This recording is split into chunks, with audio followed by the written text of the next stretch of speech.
Hello दोस्तों, स्वागत है हमारे और आपके YouTube चैनल राहुल बायो में। और आज हम पढ़ने वाले हैं क्लास 10th साइंस NCERT का जो एक चैप्टर है जो बायोलॉजी में आता है, जिसका नाम है जैव प्रक्रम। तो जो जैव प्रक्रम चैप्टर में जो NCERT बुक में जो भी क्वेश्चन आंसर दिया है, चाहे वो बॉक्स का क्वेश्चन आंसर हो, चाहे वो अभ्यास का क्वेश्चन आंसर हो, वो सारे क्वेश्चन को आज के इस वीडियो में हम जो है उसको डिटेल्स में उसका स्टडी करने वाले हैं। उस क्वेश्चन का आंसर क्या होगा, कैसे उसका आंसर होगा, ठीक है।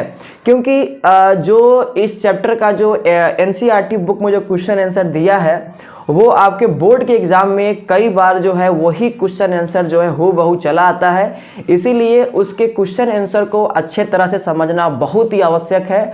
और इस समय जो है एग्ज़ाम का माहौल है और काफ़ी कम समय है आपको एग्ज़ाम का, इसीलिए जो है हम लोग काफ़ी कम समय में काफ़ी अच्छे तरह से जो भी NCERT बुक में क्वेश्चन आंसर दिया है सारे क्वेश्चन आंसर को अच्छे तरह से हम लोग डिस्कस करेंगे। साथ ही साथ अभी जिस PDF से हम आपको पढ़ा रहे हैं उस PDF को भी आपको हम डिस्क्रिप्शन बॉक्स में लिंक दे देंगे, वहां से भी जाके आप इस PDF को डाउनलोड कर सकते हैं। या तो इसको अपने डाउनलोड करने के बाद में या तो फोटोकॉपी करवा के आप जो है अपने साथ रख सकते हैं, या तो इसी को अपना जो कॉपी है वहां पे जो है इसको नोट डाउन कर सकते हैं, यानी कि इसी को देखकर आप लिख भी सकते हैं, ठीक है।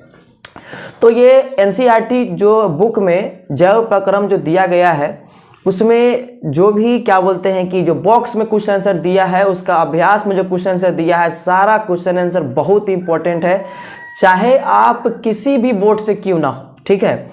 तो चूंकि ये वीडियो जो है हिंदी मीडियम वाले के लिए है, तो अगर आप हिंदी मीडियम से है, आपका एग्ज़ाम काफ़ी करीब है, तो इस वीडियो को काफ़ी अच्छे तरह से देखें। आपको प्रत्येक क्वेश्चन आंसर जो है काफ़ी बढ़िया तरीक़ा से समझ में आएगा, ठीक है। तो चलिए बिना टाइम वेस्ट किए हुए हम लोग जो है वीडियो को स्टार्ट करते हैं।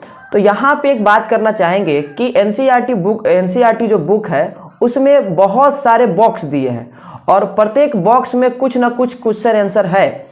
तो हम लोग कौन सा बॉक्स के बारे में पढ़ रहे हैं? तो फर्स्ट जो जैव प्रक्रम जो चैप्टर का जो फर्स्ट बॉक्स में जो क्वेश्चन आंसर दिया है पहले उसको देखेंगे, उसके बाद बॉक्स खत्म हो जाने के बाद जो अभ्यास में जो क्वेश्चन आंसर दिया है तब जाके हम लोग अभ्यास के बारे में पढ़ेंगे कि अभ्यास में जो क्वेश्चन दिया है उसका आंसर कैसे होगा और कैसे उसका आंसर लिखेंगे, ठीक है ना। तो सबसे पहले हम लोग जो है थोड़ा सा इसको मोटा कर लेते हैं ताकि अच्छा से चलेगा कलम। चलिए, तो हम लोग अभी सबसे पहले क्या करेंगे, फर्स्ट नंबर क्वेश्चन को देखते हैं। तो लिखा है कि हमारे जैसे बहुकोशिकीय जीवों में ऑक्सीजन की आवश्यकता पूरा करने के लिए विसरण अपर्याप्त है, ठीक है। तो यहाँ पे पूछ रहा है क्वेश्चन में कि हम जैसे बहुकोशिकीय जीवों में अगर प्रत्येक कोशिकाओं को अगर ऑक्सीजन पहुंचाना है तो विसरण के द्वारा ऑक्सीजन को पूरे कोशिकाओं में क्यों नहीं पहुंचाया जा सकता? विसरण के द्वारा पूरे कोशिकाओं में ऑक्सीजन को क्यों नहीं पहुंचाया जा सकता? तो भाई इसका सिंपल सा आंसर है कि विसरण क्या है। विसरण एक बहुत ही धीमी प्रक्रिया है जिसमें अधिक सांद्रता से जो है निम्न सांद्रता की ओर पदार्थों का गति होता है। तो हम लोग बहुकोशिकीय जीव है और हमारे शरीर में बहुत सारे कोशिका है। अगर विसरण के द्वारा अगर प्रत्येक कोशिकाओं को अगर ऑक्सीजन पहुंचाया जाए तो इसमें काफ़ी समय लगेगा, इसमें बहुत समय लग जाएगा और जिस कारण से सही समय पे उस कोशिका को ऑक्सीजन नहीं मिल पाएगा। और जिस कारण से ऑक्सीजन नहीं मिलने के कारण से वो कोशिका मरने लगेंगे। तो जब वो कोशिका मरने लगेंगे तो भाई वो बहुकोशिकीय जो जीव है वो भी जिंदा नहीं बच पाएगा। इसीलिए बहुकोशिकीय जीवों में विसरण के द्वारा ऑक्सीजन का आपूर्ति करना जो है अपर्याप्त है, ठीक है। इसीलिए ऑक्सीजन को पहुंचाने के लिए बहुकोशिकीय जीव में क्या होता है, बाकायदा रूप से क्या बना हुआ रहता है, पूरा परिसंचरण तंत्र बना होता है जिसके द्वारा जो है रक्त क्या करता है, रक्त में उपस्थित RBC जो भी ऑक्सीजन है उसको ढोकर जो है पहुंचाता है, ठीक है।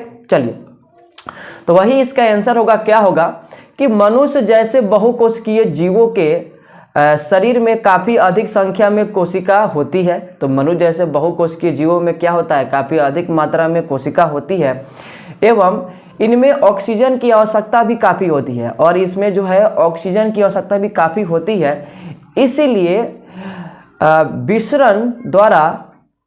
विसरण द्वारा बहुकोशिकीय जीवों में ऑक्सीजन की आवश्यकता को पूरा नहीं किया जा सकता, क्योंकि विसरण काफ़ी धीमी प्रक्रिया है। क्या है, विसरण काफ़ी धीमी प्रक्रिया है। इसी कारण से विसरण के द्वारा पूरे कोशिकाओं तक ऑक्सीजन को नहीं पहुंचाया जा सकता। ठीक है, तो बॉक्स नंबर 1 का ये फर्स्ट क्वेश्चन था। आइए देखते हैं सेकेंड क्वेश्चन।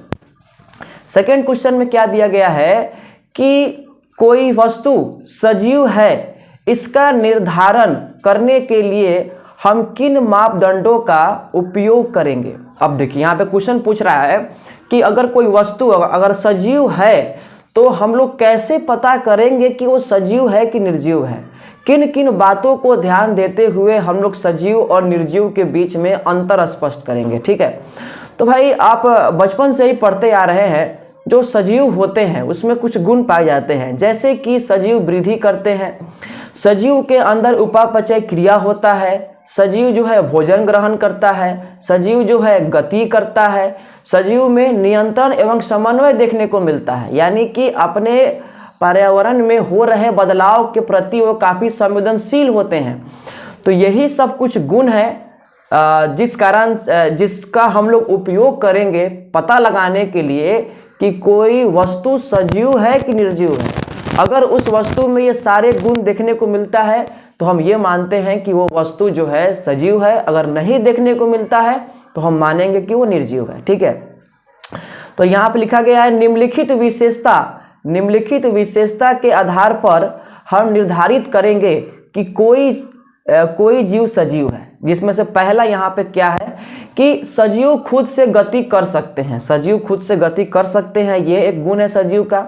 उसके बाद में सेकंड में है सजीव को भोजन, वायु और जल की आवश्यकता होती है। सजीव जो भी सजीव होते हैं वो भोजन ग्रहण करते हैं, सांस लेने के लिए ऑक्सीजन लेते हैं और जल ग्रहण करते हैं। ठीक है, 3 नंबर में दिया गया है कि सजीव वृद्धि करते हैं, यह भी एक सजीव का गुण है कि वो उसमें वृद्धि देखने को मिलता है।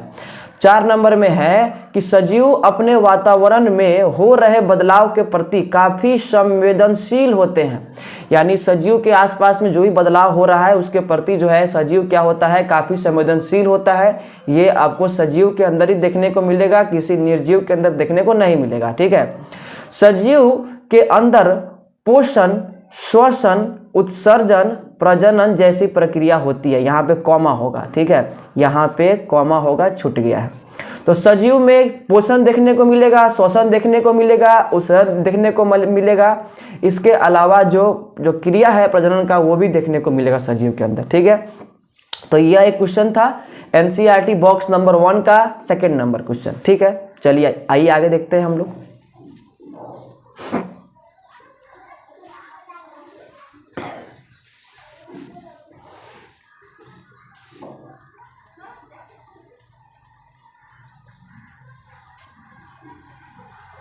चलिए अब हम लोग आ गए हैं बॉक्स नंबर 3 में। बॉक्स नंबर 1 में, बॉक्स नंबर 1 का जो तीसरा क्वेश्चन है उसके बारे में हम लोग आइए देखते हैं।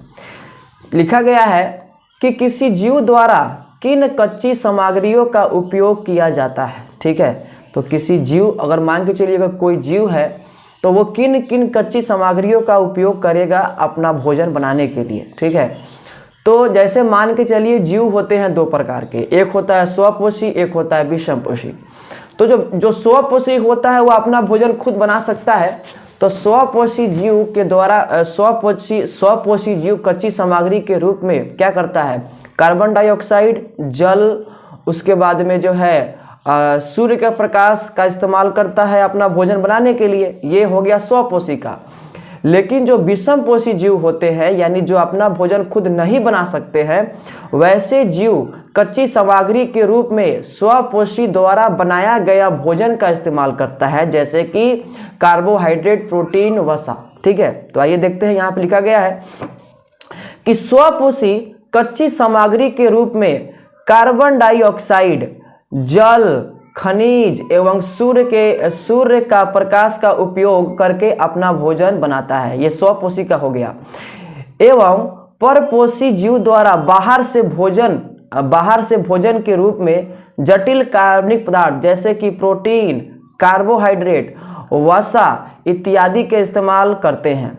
स्वपोषी तथा विषमपोषी दोनों प्रकार के जीव श्वसन के लिए ऑक्सीजन का इस्तेमाल करते हैं। ठीक है, यहाँ पे लिखा गया है कि भाई लेकिन जो स्वपोषी और जो विषमपोषी है, जब वो करेंगे क्रिया श्वसन का, यानी जब वो ऊर्जा को बनाएंगे तो उस ऊर्जा के उत्पादन में वो इस्तेमाल करते हैं ऑक्सीजन का, चाहे वो स्वपोषी हो चाहे वो विषमपोषी हो। ठीक है, चलिए आइए आगे देखते हैं हम लोग। अब चलिए 3 नंबर क्वेश्चन था पहला बॉक्स का।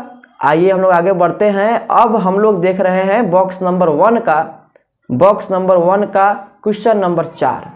आइए अब क्वेश्चन नंबर 4 में क्या पूछ रहा है, जीवन के अनुरक्षण के लिए आप किन प्रक्रमों को आवश्यक मानेंगे।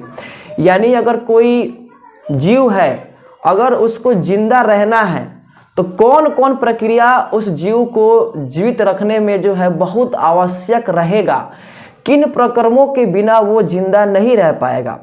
तो क्लास 10th में एनसीईआरटी बुक के अनुसार और आपके इस चैप्टर के अनुसार पोषण, श्वसन, परिवहन, उत्सर्जन, ठीक है, और नियंत्रण एवं समन्वय, ये क्या है, ये कुछ ऐसे प्रक्रम है जो किसी जीव को जीवित रहने के लिए जो है बहुत आवश्यक है। अगर ये प्रक्रिया अगर उस जीव के अंदर नहीं होगा तो उस जीव का अनुरक्षण नहीं हो पाएगा और वो जीव क्या हो जाएगा, मर जाएगा। ठीक है, तो यहाँ पे लिखा गया है कि जीवन के अनुरक्षण के लिए निम्नलिखित जैव प्रक्रम की आवश्यकता होती है। निम्नलिखित जैव प्रक्रम की आवश्यकता होती है जीवन के अनुरक्षण के लिए। पहला है हम लोग का पोषण, जिसको हम लोग बोलते हैं न्यूट्रिशन।